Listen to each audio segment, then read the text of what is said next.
It wasn't the police lights that broke me. It wasn't the crime scene tape stretched across my own front door, yellow and wrong against the brick I'd painted myself 15 years ago on a Saturday afternoon while my wife brought me lemonade and laughed at the streaks I kept missing. It wasn't even what the detective told me that night, standing in my own driveway, his voice low and careful, the way people talk to someone they're not sure will hold together. No, what broke me was a photograph I found 3 weeks later. It was tucked inside a book on her nightstand, a paperback she'd been pretending to read for months, and what it told me about the 8 months I'd spent trusting instead of paying attention. Stay with me, because I'm 63 years old. I've been through things that should have prepared me for almost anything, and I was still completely blindsided. I retired 2 years ago from 31 years in civil engineering. I helped design bridges, drainage systems, a couple of overpasses that I still point out to people when we drive past them, even though nobody ever seems as impressed as I think they should be. My wife used to tease me about that. She'd be in the passenger seat, and I'd slow down near an interchange, and she'd already be smiling before I opened my mouth. I know, she'd say. You designed that one too. And she'd squeeze my hand on the console and we'd keep driving. We met in the fall of 1990 at a community fundraiser for a local library that was losing its funding. I wasn't even supposed to be there. My brother had bought 2 tickets and then his plans changed, so he handed them to me and told me to take somebody.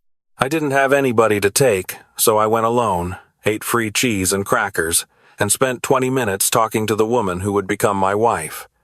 She was 30 at the time. Sharp, funny, a little impatient with small talk in a way I found completely refreshing. We were married 14 months later. We built a life together the way you do when you're both stubborn and in love slowly, with a lot of arguing about small things and a lot of making up over coffee the next morning. We raised 2 kids. Our son lives in Colorado now with his wife and our 2 grandchildren, both under 5, both somehow more energetic than any human being I've ever encountered. Our daughter stayed closer, about 40 minutes away, and she calls every Sunday without fail, which is one of my favorite things in the world. We sold the big house 6 years ago and moved into something smaller when the kids were gone, a brick split level on a quiet street where I know most of the neighbors by name. I planted a garden in the back that I'm genuinely proud of. I read a lot. I volunteer on Tuesday mornings at a food pantry 3 miles away. I thought I knew what my life was. Looking back now, I can identify exactly when things started to shift. It was late February, about 8 months before everything fell apart. My wife got a new phone. She said hers had been acting up, which was true enough. I'd heard her complaining about the battery for weeks. But the new one had a passcode she'd never mentioned, and she started keeping it face down on the table in a way the old one never was. Small thing. I noticed it and filed it away under nothing, the way you do when you've been married for 32 years and you've learned to pick your battles. Through March and April, she started staying up later than me. I'm an early riser, always have been, and for most of our marriage, she came to bed when I did, maybe 20 or 30 minutes after. That spring, I'd wake up at 2 in the morning and feel the cold space beside me and see the faint light from the hallway. I'd hear her talking sometimes, very quietly. I told myself she was on the phone with her sister, who lives in a different time zone and keeps odd hours. I told myself a lot of things. She became harder to reach during the day. Not completely unavailable, not dramatically, so just a little further away. Responses to my texts came slower. Conversations at dinner felt slightly performed, like she was present, but also somewhere else at the same time. I asked her once, in May, if everything was all right. She said she'd been stressed about a project at work. She was a hospital administrator, and there was genuinely always something stressful at work, so I accepted that. I wish I hadn't. By summer, I noticed she'd started going for long drives by herself on Saturday afternoons. She said it helped her decompress. I didn't question it because she'd always been someone who needed her own time, her own space. I'd known that since before we were married, and I'd always respected it. I told myself it was just more of the same, just the stress of her job, just a phase that couples go through when the calendar gets away from you. What I didn't understand was that each of those explanations was a door I was choosing to keep closed. The first week of October, she sat down across from me at the kitchen table on a Thursday morning after breakfast. I remember she had both hands wrapped around her coffee mug, and she wasn't looking at me directly, which I noticed. She said she'd been feeling overwhelmed. She said she needed some time in the house alone, not permanently, not as a fight, just a few days to breathe and think. She asked me if I would go stay with my brother for a long weekend. He lives about 90 miles north of us, and we're close. Staying there isn't unusual. I want to be honest about what I felt in that moment, because it matters. I felt something tighten in my chest. I felt a small, specific fear that I immediately pushed back down, because I didn't want to be the kind of man who made a scene over something that hadn't been explained yet. I asked her if we needed to talk about something. She said no, she just needed the space. I asked her if she was okay. She said she was fine. She just needed the quiet. I packed a bag that afternoon. I didn't slam anything. I didn't demand answers. I kissed her on the cheek before I left, and she let me, and she said she'd call me in a day or two. I drove to my brother's house with the radio on and that tightening still sitting in my chest and no language for what it was. I spent Thursday evening and all of Friday at my brother's. We worked on a fence he'd been meaning to repair, ordered pizza, watched a game.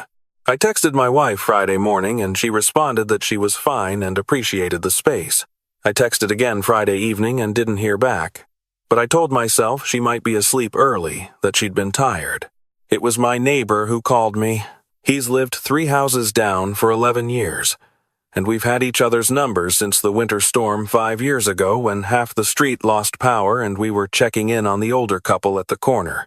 He called me at 11:47 on Friday night. I know the time because I'd already been asleep for an hour, and I grabbed the phone in a panic the way you do when it rings late and you have grandchildren.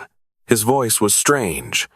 Not upset exactly, shaken in a quieter way, like something had knocked the air out of him and he was still catching up to what he'd seen. He said, "I need to tell you something, and I need you to stay calm." I sat up in the dark. He said there were police at my house. An ambulance had come and gone already. There were lights still out front. He'd seen them from his kitchen window and gone outside, and an officer had told him only that there'd been an incident and to go back inside. I was already standing. I was already moving toward my shoes. I told my brother what I'd heard. He wanted to come with me. I told him no, stay home, I'd call him when I knew something. I don't know why I said that. I think I needed to drive alone in the dark so that whatever I was going to find would have 90 miles of night before it hit me. I drove faster than I should have. I had the window down despite the cold because the air helped me stay sharp. I ran through scenarios the whole way, a break-in, a medical episode, something with the neighbors, an accident. I called her phone twice. No answer. I called our daughter, hated myself for calling her, but I needed someone to know where I was going. She answered on the 3rd ring, groggy and confused, and I told her there'd been an incident at the house and I was on my way and I'd call her as soon as I knew what happened. I heard her sit up in bed. I heard her say Dad in a way that made me grip the wheel harder. I turned onto my street at 1:45 in the morning. And the tape bright yellow across my front door, catching the light in a way that looked almost unreal, like something from a movie set up in my actual yard. My garden was right there, 10 feet from it. The roses I'd planted along the front walk were still there, perfectly ordinary, completely indifferent. An officer stepped in front of my car when I pulled to the curb. I rolled the window down. He asked if I was the homeowner. I said yes. He asked for ID, which I gave him. He told me to wait, that someone would be right with me. A detective came out a few minutes later. She was in plain clothes, maybe mid-40s, with a calm, professional manner that somehow made everything feel more serious rather than less. She asked me to step out of the car and come with her to the sidewalk, away from the tape. She asked me a question I wasn't expecting. She asked me when I had last spoken with my wife. I told her Friday morning, by text. She asked where I'd been since Thursday. I told her my brother's house, 90 miles north. Then she told me what she knew so far. My wife was alive. That was the first thing she said, and I understood in that moment that I had been preparing for the other possibility for the entire 90-mile drive without fully knowing it. She was alive and she was at the hospital. She had injuries that were being treated. She was going to be okay. The man who had been in my house was not okay. He had been transported by ambulance before my neighbor called me. He was in critical condition. The detective was careful with her words. She said there had been an altercation inside the home. She said they were still gathering information. She said my wife had been cooperative with the officers who responded, but that there would be more questions in the coming days. And she said I should not enter the house tonight. I asked her who the man was. She told me his name and watched my face for recognition. I had never heard it in my life. I drove to the hospital. My wife was in a room by herself, her left arm in a brace, a cut along her jaw that had been stitched. She looked smaller than I'd ever seen her. She looked like someone who had survived something and hadn't yet decided what to do with that. When I walked in, she looked at me for a long moment before she spoke. And what she said first was, "I'm sorry." Not about her injuries. Not about the shock of the call. She said it like it covered more ground than one night. I sat in the chair beside her bed. I held her hand because she was hurt and she was my wife and I didn't know what else to do. And over the next 2 hours, in pieces, with long silences between them, she told me, the man whose name I hadn't recognized was someone she had known in college. They had dated for almost 2 years, between the ages of 19 and 21, and then they had ended badly. She'd left him. He had not handled it well, and they had lost all contact for decades. 38 years. She had not thought about him in the way you think about someone who matters for a very long time. He had found her through social media. She hadn't remembered accepting a connection request. It was the kind of low-stakes background thing people do without thinking, and then last January he had sent her a message. Friendly, measured, the kind of catching-up message that looks perfectly innocent on the surface. She had written back. She said she didn't know why exactly. Maybe curiosity. Maybe the particular loneliness that can settle in when you're 61 and your kids are grown and your husband is retired and the house is quieter than you expected it to be. She said she wasn't making excuses. She was trying to explain. The messages became more frequent. She said nothing inappropriate happened for several months. It was memories, shared references, the strange comfort of someone who knew who you were at 19. But somewhere in the spring it had shifted. She knew it had shifted. She had told herself she could manage it, that it was harmless, that she would pull back when she needed to. She had not pulled back. By summer, he had started pushing for more. He wanted to meet in person. She had kept refusing. He became more insistent. She said she started to understand, slowly, that the man she'd been talking to wasn't quite the person she'd remembered, that the warmth she'd felt was partly the memory of who he'd been and not entirely who he was now. She'd tried to end it in September. He had not accepted that. She'd asked me to leave for the weekend because he had threatened to come to the house and she had panicked and thought she could manage it herself, meet with him, talk him down, convince him to leave her alone. She had not wanted me there because she was ashamed and because she was afraid of what I would think and because she believed she could fix it without me ever having to know. Those were the words she used. Fix it without me ever having to know. He came to the house Friday night. She had not let him in. He had come in through the back door, which she had unlocked to let him in to talk and then tried to end the conversation quickly when she realized how unstable he was. Things had escalated. He had put his hands on her. She had gotten away from him, made it to the kitchen, and when he cornered her, she had used the only thing within reach. A cast-iron skillet that has hung on a hook beside our stove for 22 years. She hit him once. He went down. She called 911 immediately. I sat with all of that for a long time. Over the next several weeks, I learned more than I wanted to know and not quite as much as I needed. The man recovered. He was charged with breaking and entering, assault, and criminal threats. His phone records and hers became part of the investigation. My wife was not charged the responding officers, and later the prosecutor agreed that the circumstances supported her account. She had called 911 herself. She had injuries consistent with her description, and everything in the evidence pointed toward a woman defending herself in her own home. There was a civil proceeding that stretched into the following year. There was a restraining order. There were lawyers and statements and a deposition that my wife described to me afterward as the most humiliating experience of her life, not because of how she was treated, but because of having to recount, in legal language, in a room full of strangers, the sequence of decisions that had led her there. He eventually pled out on the criminal charges. He received 18 months in county jail and 3 years of supervised probation. He was required to have no contact with my wife or with me. I was in the courtroom the day the sentence was read. He looked like a man who had made a series of choices he hadn't fully understood the weight of, and I felt I was surprised to feel something closer to tired than to angry. I did not leave my wife. I want to explain that, because I know it's the first thing some people will think about, and I've heard it already from acquaintances, from an old friend who was trying to be helpful, from one conversation with my son that got difficult before it got better.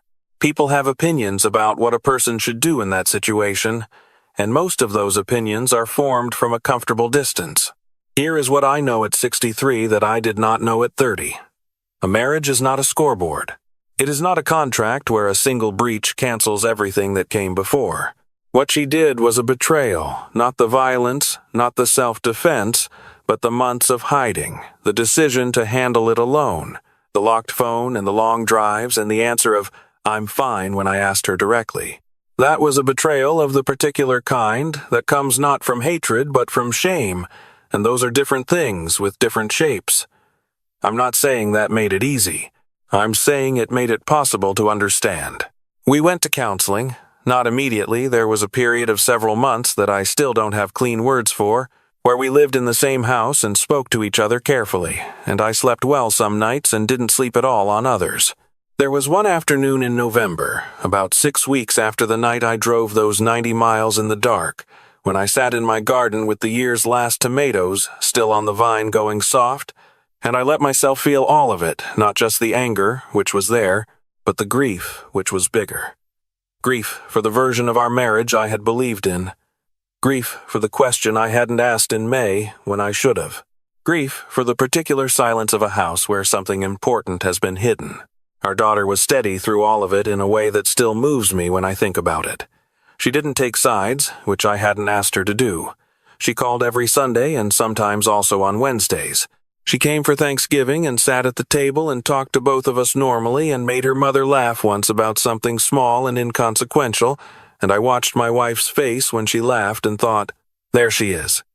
There's the woman I married. My son took longer. He had questions for his mother that he needed answered directly, and those conversations happened over time, with some difficulty.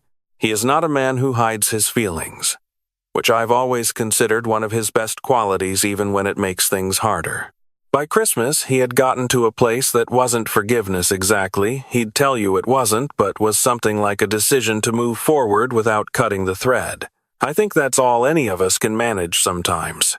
The photograph I mentioned at the beginning, it was taken decades ago at a party she described from her college years. I recognized her immediately, the way she held her chin up, the exact angle of her smile, the way she'd looked at 20 before I ever knew her. He was next to her. They were young and they were laughing about something, and neither of them knew what the decades ahead held. I sat on the edge of our bed for a long time holding that picture, and I thought about how much of a person's past you can share 32 years with and still never fully see. I put the photograph back in the book. I didn't throw it away, and I didn't confront her with it. A week later, I told her I'd found it and asked if she wanted to talk about it. She said she'd forgotten it was there. I believe her. We talked for almost 2 hours that night, sitting in the kitchen with the lights low the way we used to sit when the kids were little and finally asleep and we had the house to ourselves. It was the most honest conversation we'd had in years. Maybe, since before either of us can pinpoint exactly when we stopped asking each other the hard questions. I am telling this story now because I think there are things in it worth saying plainly. The first is about the red flags I walked past. In February, she changed her phone and kept it face down. In March and April, she started staying up late. In May, she was distracted, and I asked once and accepted the first answer she gave me. In June, she started taking drives alone. In September, something in the atmosphere of our home changed in a way I noticed and named as stress and left alone. I am not saying I should have interrogated her. I'm saying that there is a difference between giving someone privacy and giving them a silence so complete they begin to believe you won't handle the truth. I don't know which one I was doing. Probably some of both. The second thing is about the night she asked me to leave. She wasn't protecting herself from me in the sense of being afraid of me. I want to be clear about that. She was protecting herself from a version of our marriage where I knew she had done something she was ashamed of, and she wasn't sure that version of the marriage could survive. She made a terrible calculation. She decided that managing the problem alone was safer than asking for help. I have thought a lot about what it means that after 32 years, she didn't trust me enough to say, "I made a mistake, I'm in trouble, I need you here." That one I'm still working on. The third thing is for any man my age or any age who is reading this and recognizing something. Not necessarily the same story, not necessarily the same details, but that particular feeling of living beside someone and not quite seeing them. The slow accumulation of small signals you choose to file under nothing because the alternative is a question you're not sure you want answered. I understand the impulse. I lived it for 8 months. What I know now is that the question, even when the answer is hard, is always better than the silence.